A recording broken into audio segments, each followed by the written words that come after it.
as you know, Backlash is coming. It's the pay-per-view that's the follow-up to WrestleMania, the fallout to WrestleMania. And guess what? Sometimes there are moments that are actually better than the granddaddy of them all. You know, I'm going to go over a few matches on this week's episode that you should give a rewatch. But, you know, I'll give some moments real quick. You know, when Hulk Hogan beat Triple H for the WWE Championship, his 6th WWE Championship. I know. A lot of people don't like Hogan. It's probably not a memorable moment, but, you know, at the time, everybody, you know, fans thought it was cool. It was just 1 month. It shocked the people. It popped the crowd. Or maybe it was the time the Dudley Boys put Trish Stratus through a table after weeks and weeks where she was seducing Bubba Ray. Or maybe it was the greatest wrestling match ever between Randy Orton and Edge that took place in front of Performance Center students. All that. Backlash has had its moments, but I got 5 matches that I want you to go back and rewatch as you get ready for this Saturday's event. Coming up on this week's episode of Break It Down with Brian H. No, baby, that's for somebody else. We're just going to keep you right where you're at right now. It doesn't matter what you think. The Wrestling Realm presents Break It Down with Brian H. Hello, ladies and gentlemen, and welcome to this week's episode of Break It Down with Brian H. I'm your host, Brian H. Waters. This show, of course, is brought to you by the Wrestling Realm. And as a reminder, folks, if you're out there and you want to save money on whether it's Backlash, whether it's Beyonce tickets, whether it's Kendrick Lamar tickets, it could be an Orioles game, a Yankees game, whoever. If you're using SeatGeek, use the Wrestling Realm code on SeatGeek, just simply Wrestling Realm. It's so easy for you to remember, but you'll save $20 over $50 or more. And just want to remind you, you got to use a brand new email. Folks, Backlash is this Saturday. I'm excited for it. It did kind of come quicker than, it felt, WrestleMania, it felt like it was just a couple weeks ago. But we're already getting ready for Backlash. We got Jey Uso versus Logan Paul. We got Lyra Valkyria versus Becky Lynch and so many other matches. But I want you to go back and look at these 5 matches as you get ready, as you get in a Backlash state of mind. So first, I'm going to start off with Dean Ambrose versus AJ Styles. Now, the reason why I say this match is because these are 2 guys who years ago you probably did not think would be a WWE champion. You know what I mean? This is the time of the WWE Championship, and it was exclusive to SmackDown. We have had by now the birth of the Universal Championship, and it felt like the WWE Championship was the workhorse title, right?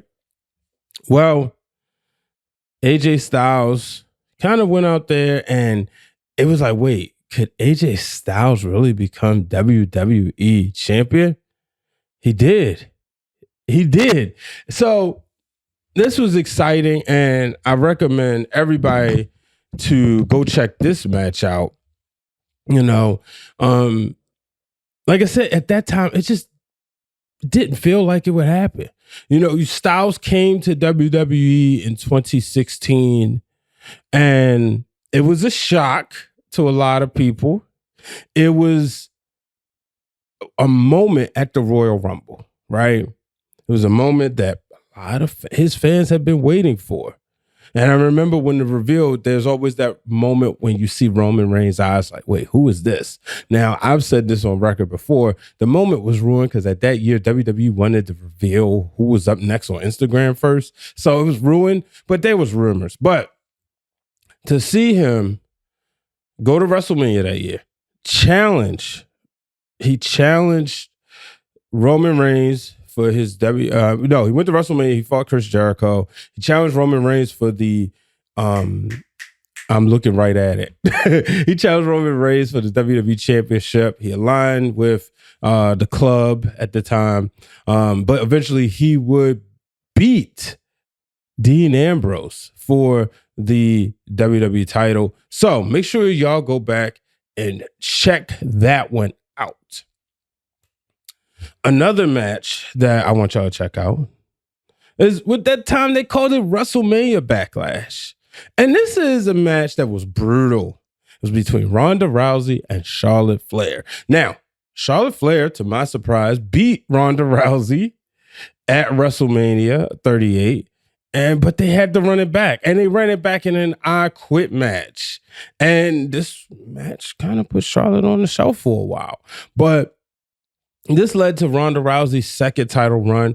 I love this run of Ronda Rousey more because she wasn't just beating the whole roster. No, she faced some adversity, So, but it by the fact that she lost to Charlotte made, to me, this match even better because if she would have won, then they would have had I Quit match. It was like, all right, whatever. But no, she faced that adversity and she had to go back, regroup, and then she would beat Charlotte, of course, making her say, I quit.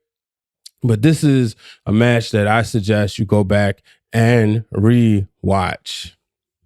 Now, another match is a classic, a match that I would have never thought we would have ever gotten, let alone at a Backlash.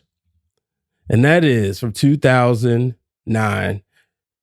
Ricky the Dragon Steamboat versus Chris Jericho. Now, you may remember this is the time the movie The Wrestler came out. And when The Wrestler came out, Mickey Rourke, he wasn't going to face Chris Jericho at WrestleMania. So what WWE did at WrestleMania 25, they put Roddy Piper, they put Jimmy Superfly Snuka, and they gave us Ricky the Dragon Steamboat. All the people on the 25th anniversary of WrestleMania who fought at WrestleMania 1. Rest in peace to Piper and Snuka. And a lot of people felt like, oh, okay, whatever. But I remember watching that match. And I remember when Jericho and Steamboat got in the ring. Steamboat looked like he just wrestled yesterday. Now, of course, he's a little older. He's a little bit slower than what he was at WrestleMania 3 with that classic he put on Macho Man Randy Savage.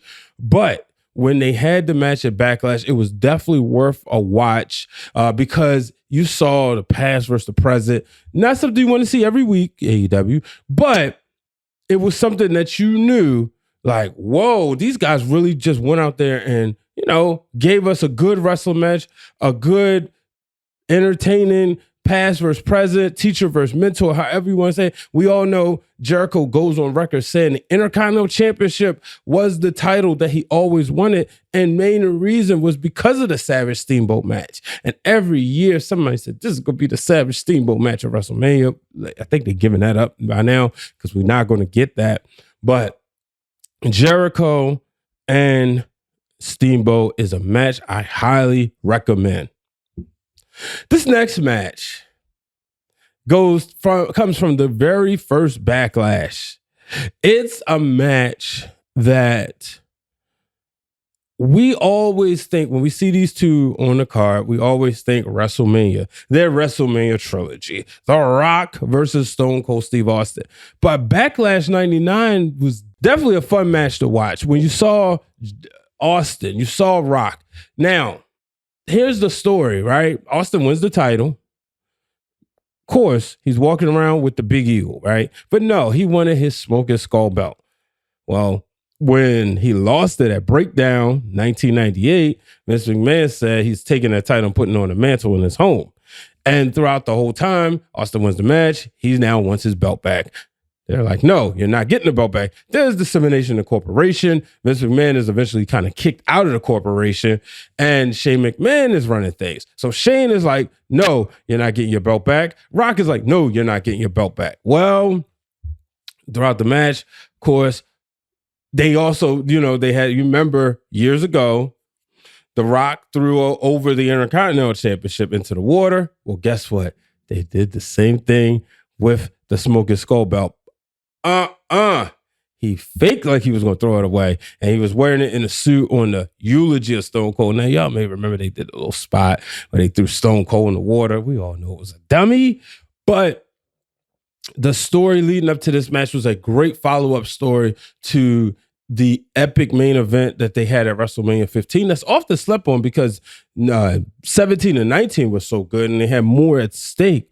But this was a match that I think it was a perfect follow-up to the main event from WrestleMania 15. So I highly encourage you, go back and rewatch it and go back and see, just see how Shane McMahon is intertwined in this, and Vince McMahon, not the first time he helped. Well, it's probably the first time he helped Stone Cold Steve Austin. We all know that would come soon later. And next, ladies and gentlemen, another match that I highly recommend. It's one of my favorite matches. It's a match that I always go back and rewatch, and that is Backlash 2000. This is a match that made up for what was should have been the main event of WrestleMania 2000. Y'all know that WrestleMania 16, the one where they threw everybody on the roster. Every man was a multi-person match. Every match was a multi-person match except the women's match, which was one-on-one with Terry and the Cat. But that was even stipulation because it was sort of like an evening gown, but maybe not. Special guest referee Val Venus. But other than that, the Intercontinental and the European title, it was Jericho, Benoit, and Kurt Angle, triple threat, 2 different falls for 2 different titles. You had the tag team triangle ladder match. You had the hardcore time limit title match. You had 6-man tag matches. You had tag team matches. And then the main event was the 4-way of McMahon in every corner. Unnecessary. But this was where we finally got it. The Rock versus Triple H, the 2 people who was holding it down while Stone Cold Steve Austin was hurt. And now, in this match, you had Shane McMahon once again as the special guest referee, 2nd year in a row. Once again, him and Vince was on the same side this year, right? Yeah, Vince was on that side because he had betrayed The Rock. But you had Linda McMahon kind of come out there. You had Stephanie McMahon who was on their side too. Stephanie, because this is the days of the McMahon-Helmsley regime. But what's so cool is Stone Cold Steve Austin is going to be in The Rock's corner. So go back and watch this match. When you think of Stone Cold Steve Austin pops, this is, in my opinion, one of the top 5 loudest. When you hear that glass break and you see him come out there, Washington, D.C. was on their feet. So make sure y'all go back and check this out. Backlash 2000, an absolute classic, one of my favorite matches. And when you see The Rock hit that people's elbow, you forget, wait, Rock really hasn't had the title in a year because of this. The business was such good health at the time where Rock lost it at WrestleMania 15 and he was looking to gain it back the next year. He didn't at WrestleMania.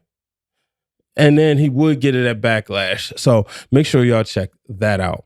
But ladies and gentlemen, those are my Backlash matches that I suggest you go back and rewatch. Like I said, I really enjoyed a lot of these. Let me know. I was going to do 10. I was like, no, I'm going to do 5. And I'm going to give y'all room to share y'all matches. What are some Backlash matches that you like? The main event this year, we got John Cena versus Randy Orton. We had that before Backlash. It's going to be great to see them do it again. And is there anybody out there that believes John Cena may lose to Randy Orton? Let me know in the comments. But ladies and gentlemen, until the next time, I'm Brian H. Waters. Thank you for watching. Thank you for all your support. So long, everybody.